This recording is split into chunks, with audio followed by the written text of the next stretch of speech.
Amém, irmãos? Glória a Deus. Pode se assentar.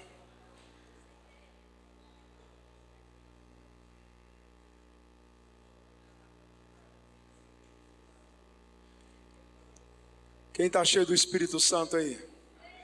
Amém? Quem quer se encher mais do Espírito de Deus? Irmão, não há limite para nós nos enchermos do Espírito, amém? Então, quanto mais você for cheio, mais você pode ser, amém? Eu queria só lembrar vocês de um versículo que a Bíblia diz assim: tudo que nós fizermos, devemos fazer de todo o nosso coração, amém? Então, olha só, já viu que pessoas que aprendem a fazer certo nunca conseguem fazer errado? Irmãos, meu pai é um grande exemplo para mim a respeito disso. Meu pai é um pedreiro, né? Um ótimo pedreiro, o melhor pedreiro que eu conheci. Me desculpa se tiver algum pedreiro aqui. Mas, irmãos, eu nunca vi o seu João fazer uma parede torta. Meu pai, ele não aceitava aquela ideia assim, faz isso aí rapidinho, de qualquer jeito. Ele não fazia, ele não pegava serviço assim, porque ele aprendeu a fazer certo. Então quem aprende a fazer certo nunca consegue fazer, mas quem aprende a fazer errado nunca consegue fazer certo. Então olha só, se você aprender a fazer tudo na sua vida de todo o seu coração, você nunca vai fazer algo, né, de coração parcial. Por exemplo, você nunca vai conseguir ouvir a palavra de Deus, né, em coração parcial. Você nunca vai conseguir adorar de forma parcial. Você nunca vai conseguir, por exemplo, você não vai conseguir dar uma faxina na sua casa de forma parcial. Você sempre vai fazer de todo o seu coração.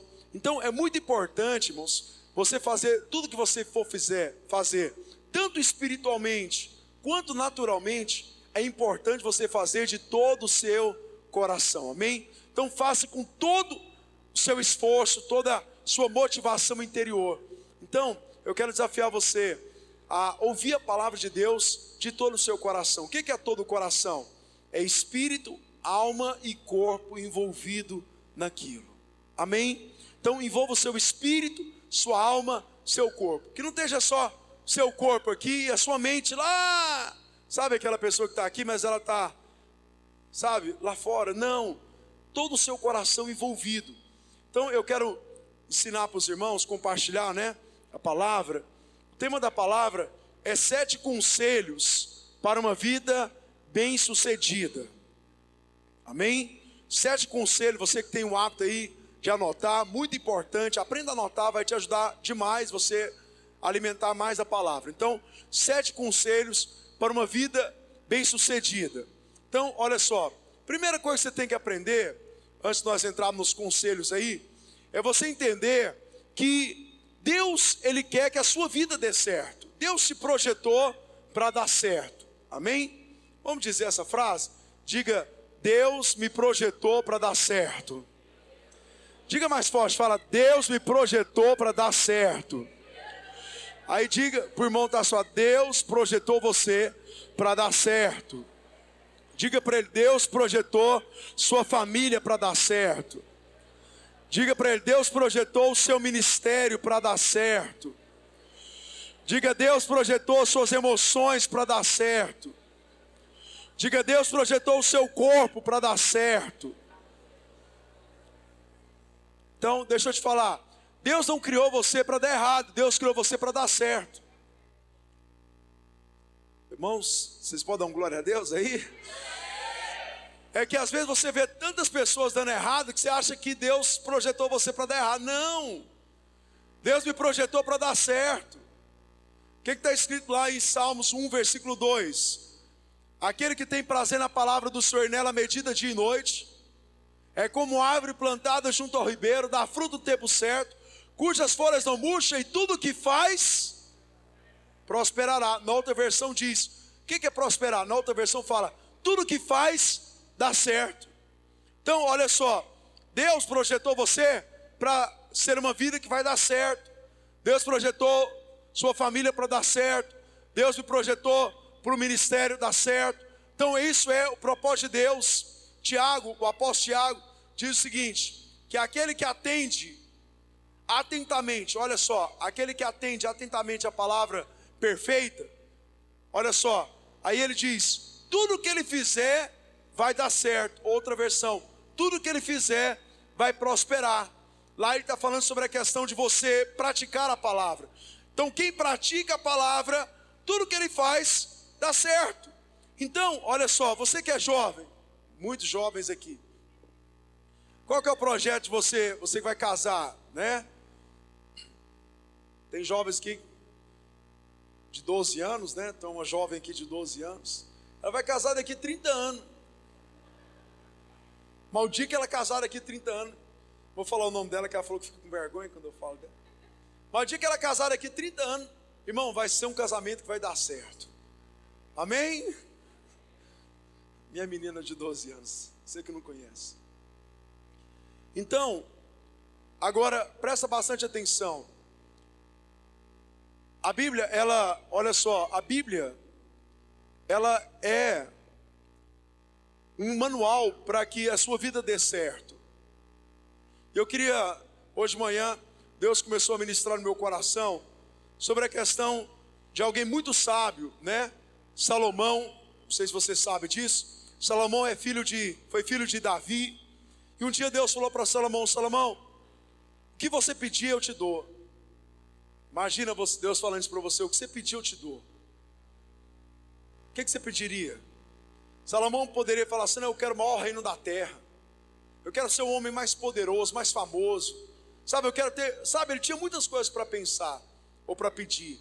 Mas o pai dele, Davi, olha só, irmãos, Davi sempre ensinou Salomão a valorizar a sabedoria e o conhecimento. Salomão não teve dúvida, ele falou, eu quero sabedoria, me dá sabedoria. E Deus deu sabedoria a ponto de Salomão ser o segundo homem mais sábio a pisar nessa terra. Primeiro Jesus, depois Salomão. E Deus moveu esse homem muito sábio a escrever um livro de provérbios. Presta atenção, provérbios, ele é conselhos bíblicos para que você tenha uma vida bem sucedida. Então, não sei se você já leu provérbios, cada versículo de provérbios é um conselho para a sua vida ser bem sucedida. Então leia provérbios, olha só, você vai aprender com Salomão, logicamente com o Espírito de Deus, a ter uma vida bem sucedida. Então eu quero falar de 7, como são 7, irmãos, não dá, na verdade cada ponto desse poderia ser uma pregação para nós.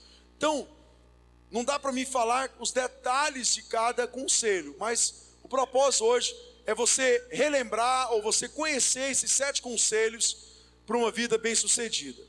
O primeiro conselho é confie em Deus.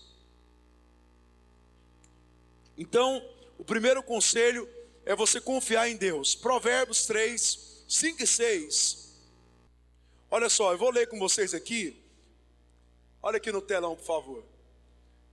O primeiro conselho para uma vida bem sucedida. Confie no Senhor de todo o seu coração. E não te estribes. Estribes é confiar no teu próprio entendimento. Então, confie em Deus. Volta lá, por favor. Então está falando aqui, confie em Deus e não em si mesmo. Por que você tem que confiar em Deus? Por que você tem que confiar em Deus? Porque Deus não falha. Você falha? Você pode falhar, irmãos? Pode, né? Você pode falhar. Você pode ser um ótimo motorista, mas você pode errar, mesmo sendo um ótimo motorista. Você se considera um bom motorista? Eu me considero, irmãos, um motorista atencioso, pelo menos. Mas, eu até lembrei, sábado, eu fui buscar minha esposa no salão. Irmãos, eu estou olhando para o lado de cá, e eu não percebi que uma mulher atravessou a rua do lado de cá. Eu estou olhando para o carro que estava vindo para cá, e na hora que liberou a pista, eu acelerei meu carro. Quando eu olhei, irmãos, a mulher estava bem aqui. Irmãos, eu gelei na hora. Apesar de eu procurar ser um motorista atencioso, eu tenho falhas. Irmãos, eu passei muito perto da mulher. E eu ainda praticamente parei o carro e falei, minha senhora, me perdoa, eu não vi a senhora. Ela falou, não, mas eu queria pedir perdão também, porque eu estava atravessando distraída, ela falou.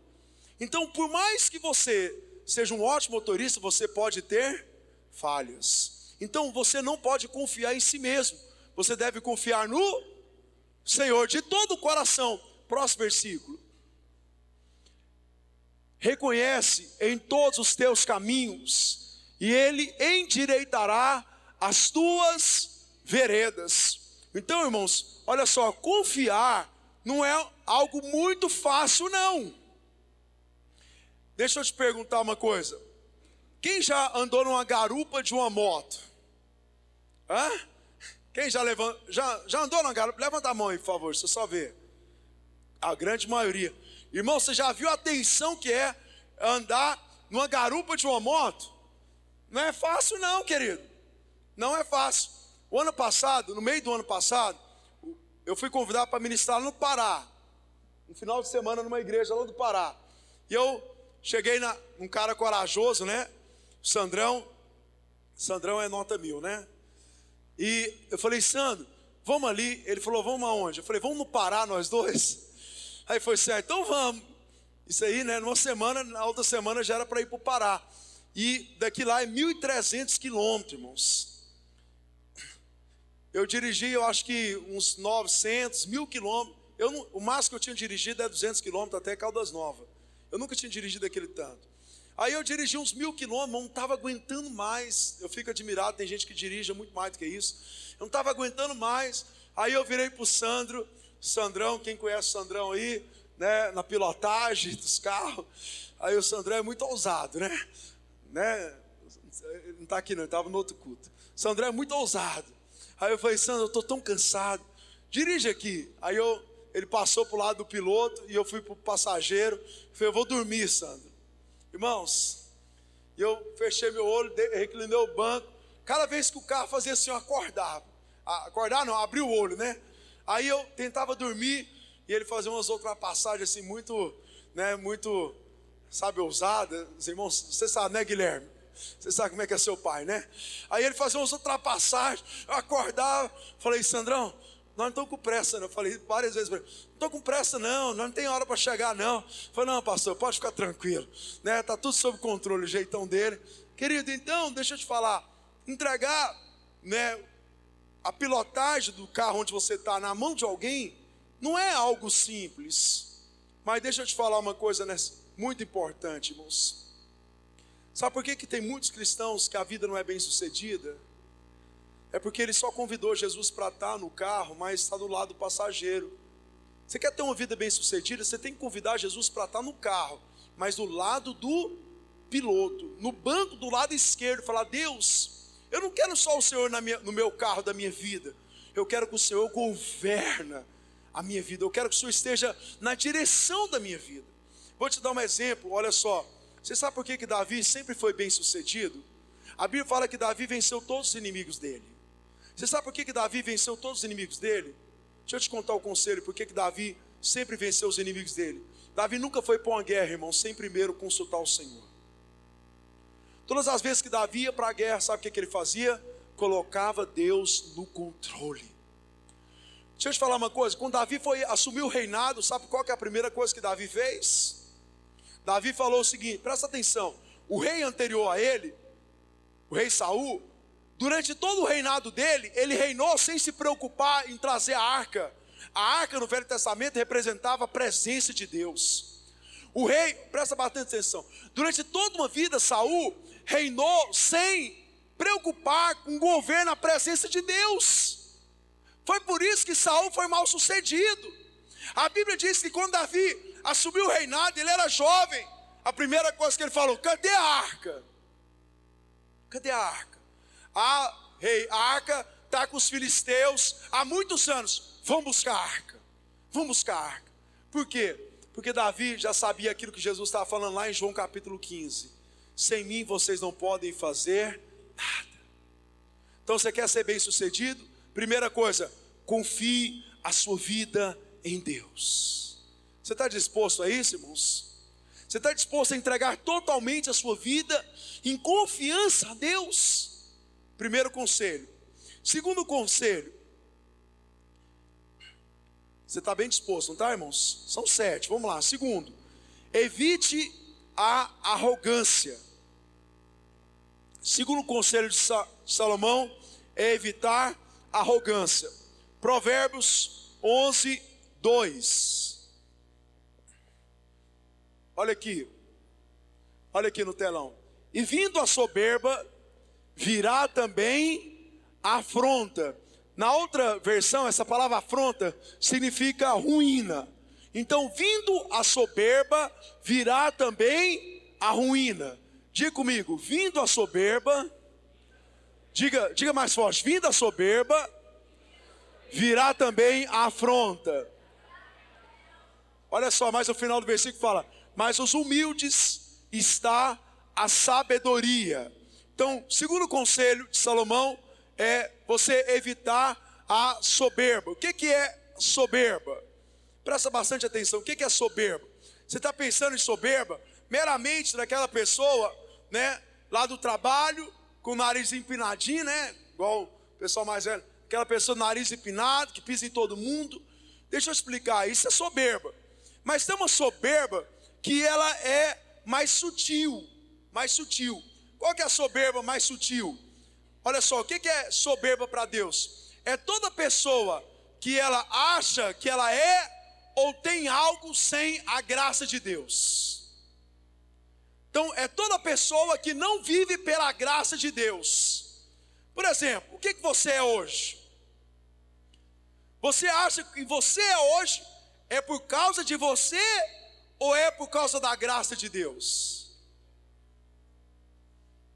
Mas muitas das vezes nós achamos que nós somos o que nós somos.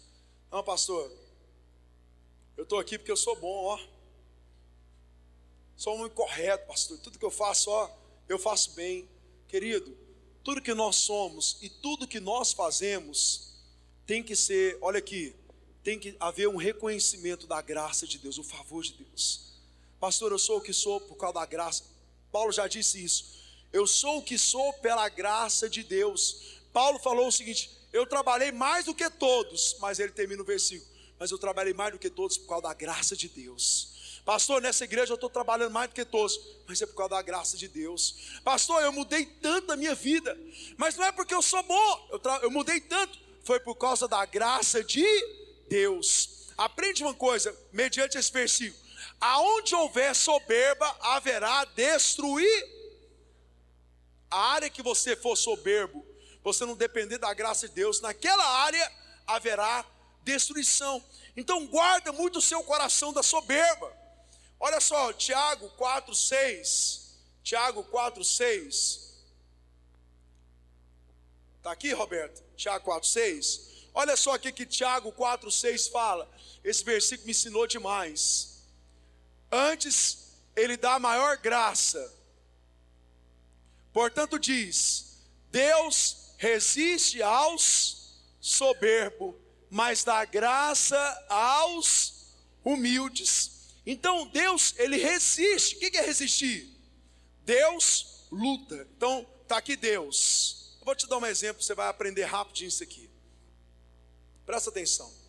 Por que eu sei que toda pessoa soberba, ele vai ser destruído? Por quê? Por quê?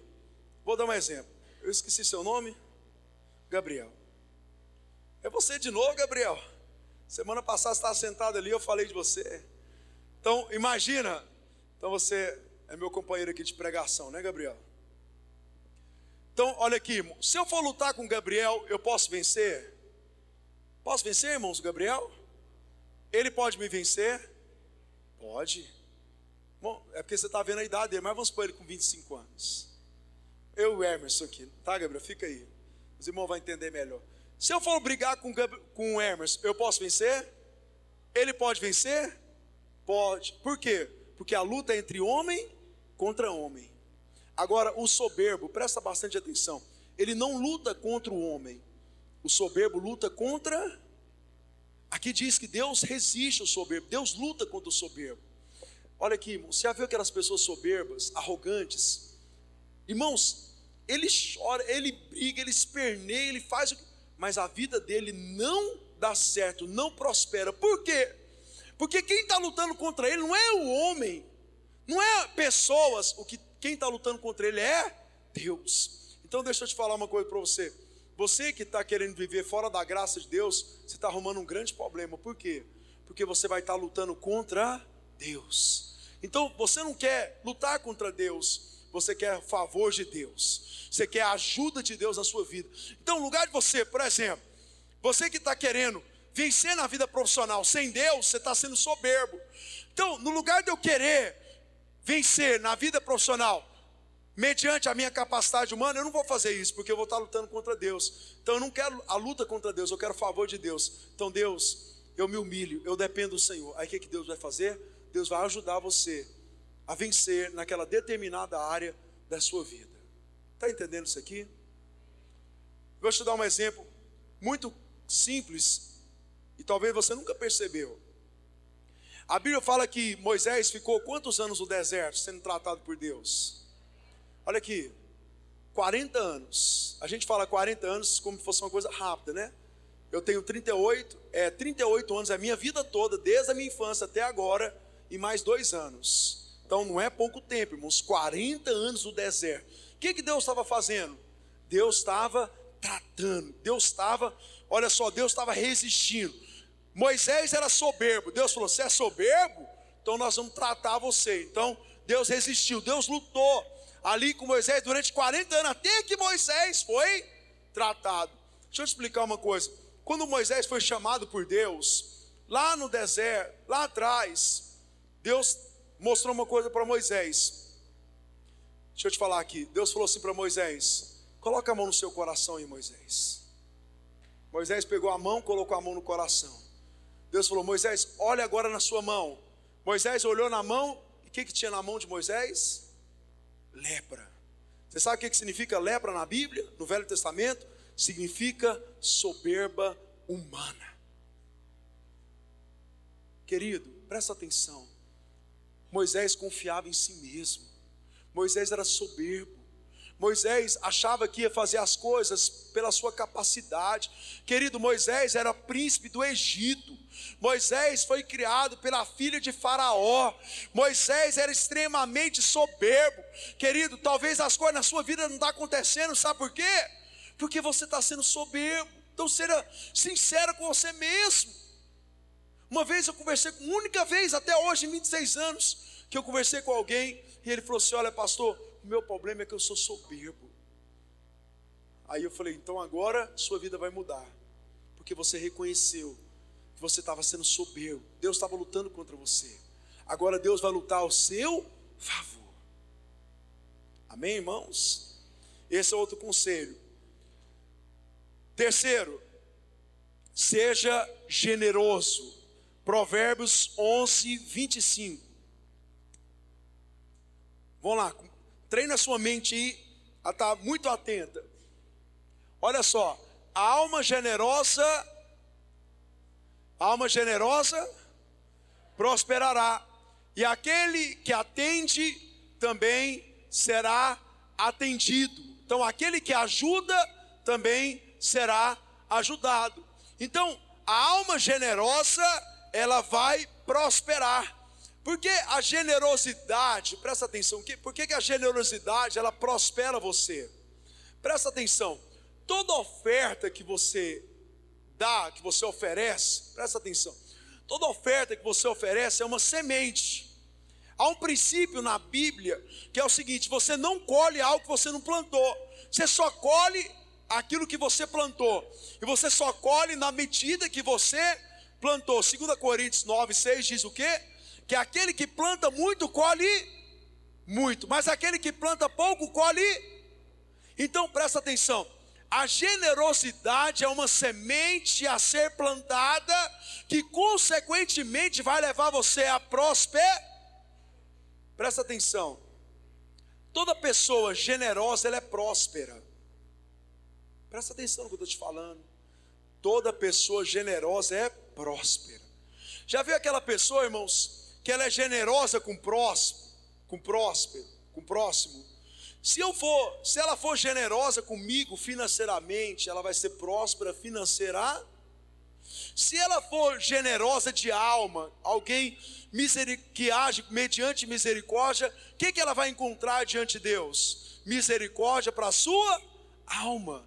Então toda pessoa que está semeando de forma generosa, ela vai prosperar. Você já viu aquela pessoa que ela tem aquele pensamento que ela nunca pode semear, ela nunca tem disposição para ser generosa? Deixa eu explicar, uma vez um amigo meu falou isso para mim, é uma verdade. Toda pessoa que não tem disposição para semear, é uma pessoa que nunca vai ter algo para semear. Por quê?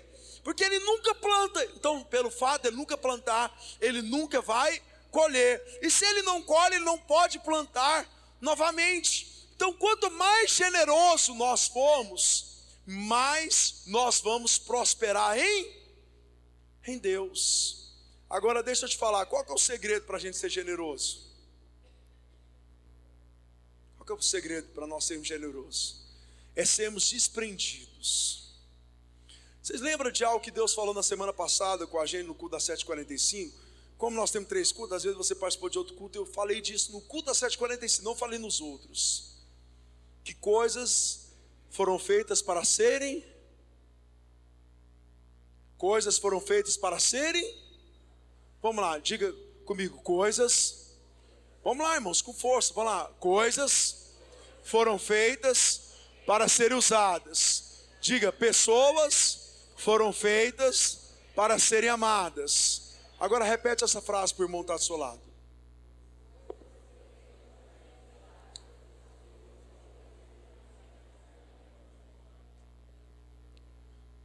Deixa eu te perguntar uma coisa. Tem algum problema, irmãos? Nós temos coisas. É errado ter coisas? Não, irmãos. Não é errado ter coisas. O errado, sabe o que é, irmãos? É nós amarmos as coisas. Está vendo? Vou te falar, sabe a casa que você tem? Ela serve, irmão, para você usar ela. Ela não serve para você amar ela. Agora, a família que você tem não é para ser usada. A família que você tem é para ser. Mas qual que é o problema das pessoas? Que ela inverte a situação. Ela ama coisas e usa pessoas. Você quer ser alguém generoso? Aprenda a não amar o que você tem. Seja desprendido. Pastor, Deus me abençoou isso, mas seja desprendido daquilo. Deus me prosperou naquilo, esteja desprendido. Irmãos, esteja preparado. Deixa eu te falar uma coisa para você. Quando nós estávamos, eu não sou bom não, tá, irmãos? É tudo pela graça de Deus mesmo. Quando nós fomos construir esse prédio aqui, eu tinha andado de bicicleta 7 anos, eu já estava casado há 7 anos e andando de bicicleta durante 7 anos. E eu comprei um carrinho, um Unim 96, e estava pagando a parcela de 320 e pouco naquela época. 36 parcelas e estava terminando de pagar o Unim 96 branco, 2 portas. Bênção de Deus, amém? Quem já teve um aí foi bênção. Aí nós fomos construir aqui. O que Deus falou comigo? Antes de começar a construir, o que Deus falou comigo? Oferta o seu carro. Se eu amasse o meu carro, o que eu ia falar? Deus. Eu ia falar que era a voz do diabo, né? Eu ia falar, o diabo que falou aquilo, não é para mim. Querido, estava desprendido. Falei, Deus, se o Senhor falou isso comigo, cheguei na minha esposa, Deus falou isso comigo. Ela falou, então faça isso. Então, às vezes, irmãos, a pessoa, ela não é próxima, por quê? Porque ela não é generosa. Ela não é generosa com a obra de Deus, ela não é generosa com o próximo. Sabe aquele período, irmãos, que você morou aqui no Veracruz, quando a gente não tinha mais muro, e o vizinho do lado, irmãos, gritava para você, você tem uma xícara de... Era muito engraçado isso. Você tem uma xícara de café aí? Falava, a vizinha do lado falava minha mãe. Ou a gente às vezes falava para ela, você tem 2 xícaras aí de açúcar? Irmãos, naquela época era uma pobreza de marré nesse Veracruz. Quem morou aqui, eu moro aqui há 30 e tantos anos. Irmãos, nós fomos jogados aqui no Veracruz, tá?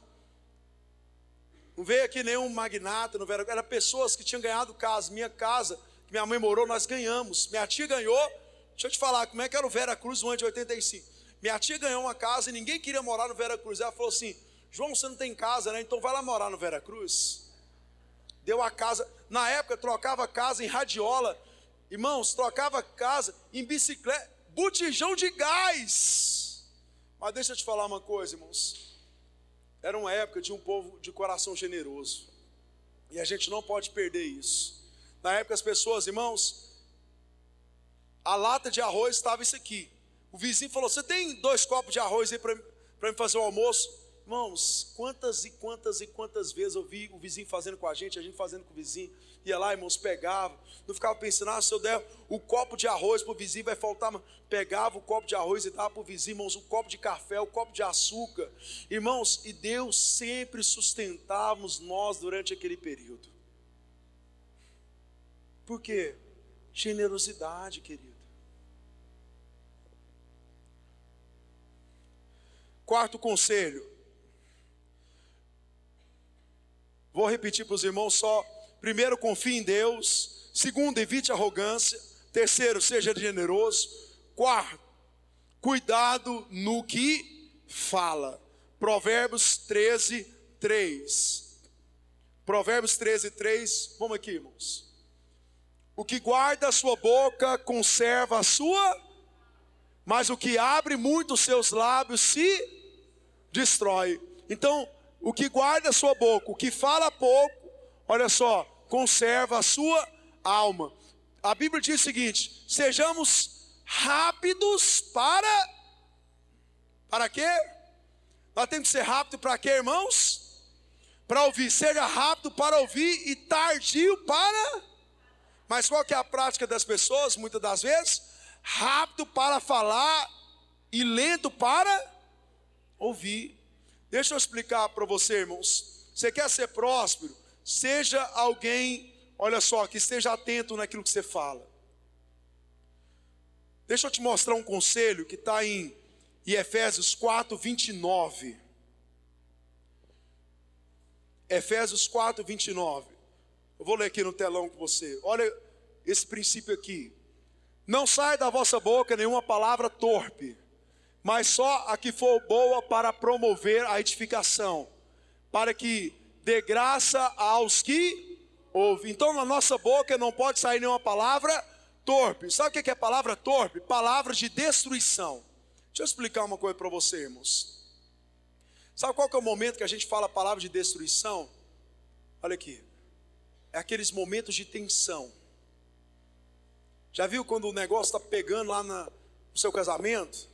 Já viu quando o negócio está pegando lá na sua casa? É o momento que geralmente nós falamos uma palavra torpe. É uma palavra de destruir. Então deixa eu explicar para você aqui. Se você, aqui diz que não pode sair nenhuma palavra de destruição, só palavra de edificação. Então é o seguinte: se naquele momento eu não tenho nada para falar, para edificar, para construir o Gabriel, então naquele momento a carne está dizendo, sabe como é que é família, né?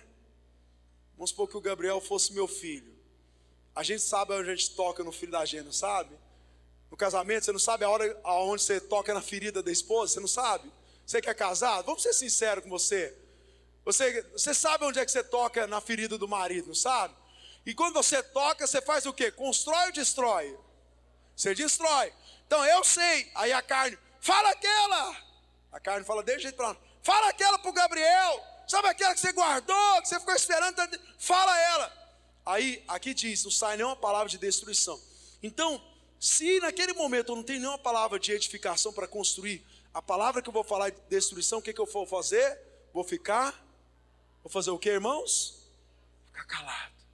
Aí você faz o seguinte, naquela tensão lá na sua casa, lá, fique calado, vai lá para o quarto, fecha a porta, dá uns estilique, dá vontade de morder o braço, morde a língua, dá um sapateio, faz o que você tiver de fazer, grita com você, faz o que você tiver. Aí depois que você fazer isso, o que você faz? É lógico, você vai ajoelhar, orar, gasta uns minutos lá orando, aí depois que baixar a poeira, aí Deus trouxe uma palavra de edificação, aí você abre a porta, e vai lá e libera uma palavra de edificação. Então é o seguinte, irmãos, se você não tem nada para falar que presta, então fica calado. Amém? Entendeu bem isso? Esse é um outro conselho. Quem está entendendo, diga glória a Deus. Quinto, valorize o ensino. Provérbios 13, 3. Olha o quinto conselho. Provérbios. Anotou aí, Roberto? Provérbios 13:13. O que despreza a palavra perecerá, mas o que teme o mandamento será galardoado. Galardoado é recompensado. Então, aquele que despreza a palavra, que despreza o conhecimento, perecerá. Então, por exemplo, uma pessoa que despreza o conhecimento profissional, o que vai acontecer com ele? Você conhece, deixa eu te fazer uma pergunta simples. Você já viu aquele mecânico? Presta atenção nisso aqui. Que muitos anos atrás ele era bom demais. Nossa, ele era um ótimo mecânico. Mas aí os anos se passaram. E com os anos se passaram, irmãos, na época do... Quem teve carro aqui sabe. Na época do carburador, irmãos, ele era um ótimo mecânico. Nossa, era um mecânico sensacional. Só que hoje os carros não é carburador mais, irmãos. Os carros agora é injeção. É o que, irmãos? Os carros agora é injeção eletrônica. Então, o ótimo mecânico da época do carburador, que era maravilhoso, era o melhor da região, hoje ele é um péssimo mecânico, porque não é mais carburador, agora é injeção eletrônica. E o fato dele não ter se atualizado, buscado conhecimento, fez ele ficar ultrapassado. O que vai acontecer com ele hoje? Aquela mecânica que era tão próspera anos atrás, não vai mais prosperar. Por quê? Porque ele está ultrapassado. Por que está ultrapassado? Porque ele, irmãos, deixou de obter conhecimento. Sabe uma das coisas mais terríveis que eu via na minha geração? É aquela frase assim, a pessoa terminava o segundo ano, né, o terceiro ano, aí você perguntava para a pessoa assim, falava assim, e aí, você terminou os estudos? A mentalidade do brasileiro, você terminou os estudos? Aí outra pessoa falava muito feliz, terminei os estudos. Qual que é a mentalidade da nossa geração anterior? Era aquela mentalidade que o conhecimento tinha um final. E a partir de agora, irmãos, você não precisa mais ler, você não precisa mais... Irmão, deixa eu te falar uma coisa para você. Você só é bom naquilo que você tem conhecimento. Quanto mais conhecimento você tiver na área, melhor você vai ser. E a Bíblia diz que o perito, um dia o José leu esse versículo para mim, diz que o perito vai estar entre os reis. Você sabe quem está trabalhando nos melhores empregos no Brasil? São aqueles que fazem melhor. Então, quanto mais conhecimento nós tivermos, maior vai ser a nossa posição naquilo que nós fazemos. Então, olha aqui, irmãos. Sabe o que Salomão falou? Não despreze o conhecimento. Isso aqui, irmãos, deixa eu te falar uma coisa simples. Esse momento aqui de 40 minutos você está sentado nessa cadeira, é uma oportunidade de você ter conhecimento. Uma oportunidade para mim ter conhecimento. Então valorize o conhecimento. Sabe, você tem que aprender. Sabe como é que você vai ser um bom marido? O dia que você entender, conhecer como que um bom marido se comporta. Como é que você vai ser um bom pai? Eu vou ser um bom pai.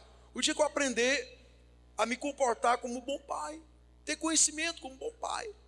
Irmãos, aprende uma coisa, boa vontade não é suficiente. Diga para o irmão, tá só boa vontade não é suficiente. Tem muita gente com boa vontade, irmãos, que não é bem sucedido naquilo que faz por falta de conhecimento. Sexto, avalie antes de agir, ou pense antes de agir. Provérbios 14:15. Olha o sexto conselho aí de Salomão para uma vida bem sucedida. Irmãos, aprenda a notar tudo aquilo que Deus está falando com você, amém? O simples dá crédito a cada palavra, mas o prudente atenta para os seus passos. Mas o prudente atento, ele é atencioso para os seus passos. O que é esses passos? São as decisões. Passos significa decisões. Então a pessoa prudente, ela está atenta a todas as suas decisões. Por quê? Por que você tem que estar atento às decisões? Porque as decisões podem fazer você ser bem sucedido ou mal sucedido. Jovens aí, galera que não casou, fica atento à sua decisão, com quem você vai relacionar. Querido, o que eu já vi de gente chorando, esperneando, fala, pastor, até no cu das 6 alguém me procurou, pastor, o que eu tenho que fazer? Eu casei e eu não fui atento. Eu falei, minha filha, agora não tem como chorar pelo leite derramado, não. Você vai ter que resolver um negócio aí que está acontecendo.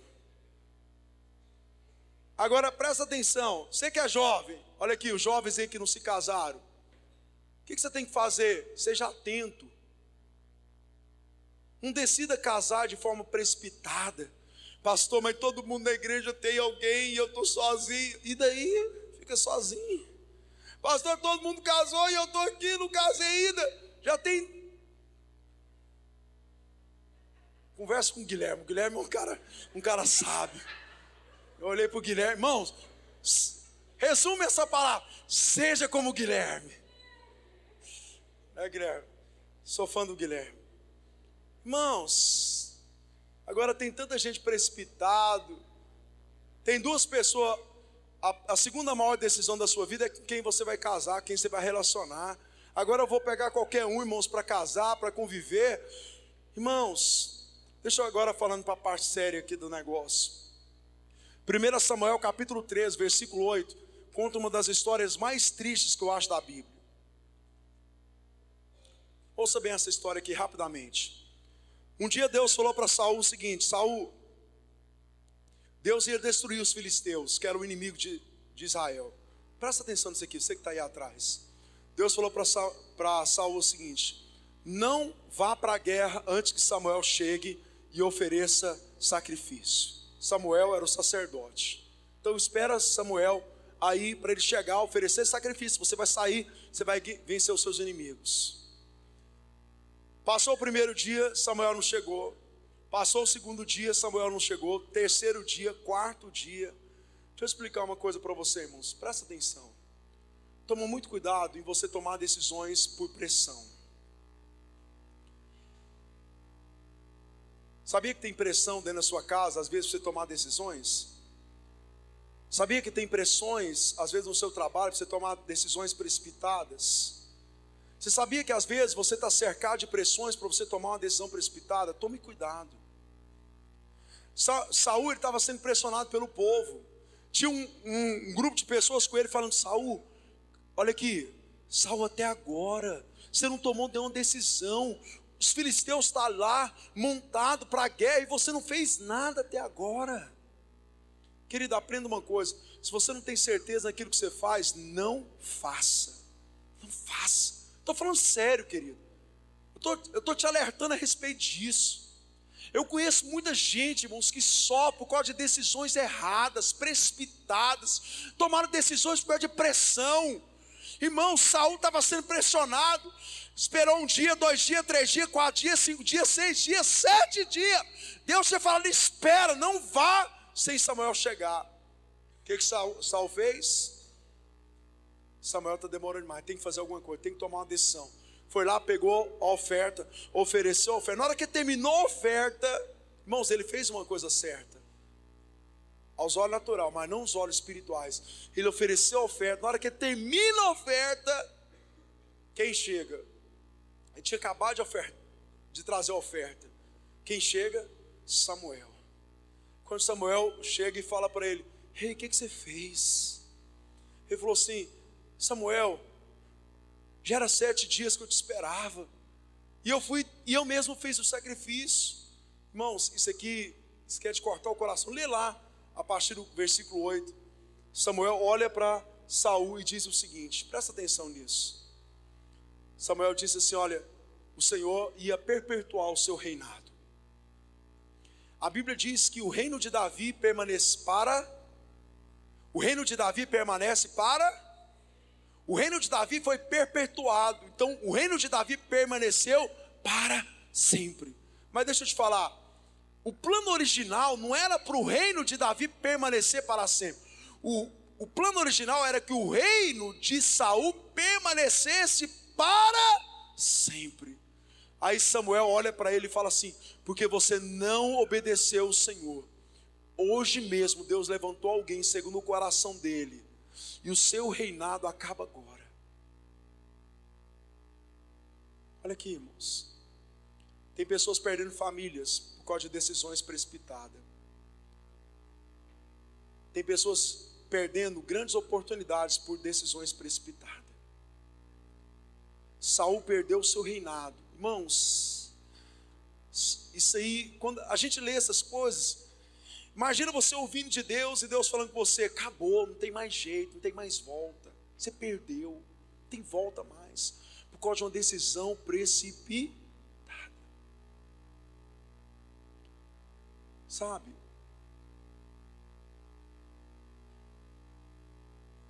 Tome cuidado com as suas decisões, que você está decidindo a sua vida. Deus te trouxe aqui para te ouvir isso, querido. Você não está aqui por acaso, não. Você não está aqui porque não tinha outro lugar para você estar. Você está aqui porque Deus quer falar isso com você. Talvez você está vivendo um momento importante da sua vida e que você está querendo tomar uma decisão, sabe, de qualquer jeito, sem ouvir o Senhor, sem consultar o Senhor, sem ter certeza do seu coração. Irmão, se Deus não falou para você fazer, fica sem fazer nada enquanto Deus não falar. Na hora que Deus falar, pode fazer, faz, porque Deus vai te dar garantia de prosperidade. Mas se Deus não falou, irmãos, não faça. Não faça. Decisões precipitadas traz ruína, traz destruição. Você pode perder coisas valorosas da sua vida. Não te dá um frio na barriga quando você pensa nisso, não?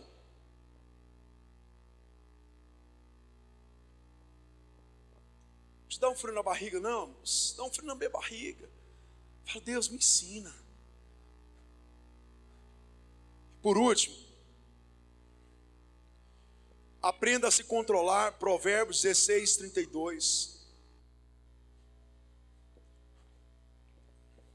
Você quer ser bem sucedido? Aprenda a se controlar.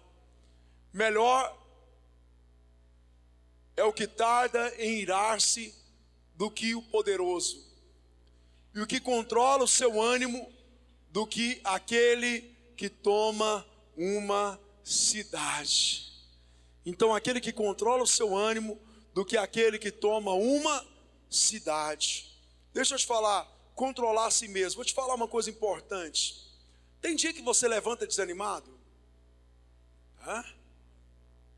Tem dia que você levanta desanimado? Tem. Tem épocas da sua vida que você pode estar desanimado? Pode. Mas deixa eu te falar uma coisa para você. Ouça bem o que eu vou te falar. O desânimo vai tomar conta da sua vida? Vai tomar conta da sua vida? Não, querido. Por quê? Porque controla a minha vida é o Espírito de Deus que habita dentro de mim. O fruto do Espírito, domínio próprio. Tem momentos que dá vontade de pegar na garganta de alguém, né, e botar a língua para fora. Tem, né, Gabriel? Você é o seu pastor, né, Gabriel? Tem vontade, querido, mas eu vou controlar a mim mesmo. Tem hora que dá vontade de rodar a baiana em casa, não dá? Mas eu vou controlar a mim mesmo. Tem hora que alguém te deu um tapa, te ofendeu de um lado, dá vontade de você ofender do outro, não dá? E mais algumas coisas, mas você vai dominar a si mesmo. Por quê, irmãos? Porque se nós queremos ser bem-sucedidos, nós temos que controlar nós mesmos. Sabe, eu quero até alertar você sobre a questão de ânimo. Depressão, essa falta de ânimo, né, tem muito a ver com, às vezes, com depressão. Deixa eu te falar uma coisa para você, irmãos. Nada pode governar a sua vida a não ser o Espírito de Deus. Não aceite estar desanimado. Não aceite falta de ânimo no seu coração, falta de força, de disposição. Governe você mesmo através do Espírito de Deus na sua vida. Amém? Se você colocar em prática esses 7 conselhos na sua vida, você pode ter certeza de uma coisa: tudo que você fizer vai dar certo, vai prosperar. Sua vida espiritual vai prosperar, sua vida familiar vai dar certo, sua profissão vai dar certo, seu ministério vai dar certo. Aonde você pisar os seus pés, vai dar certo. Amém?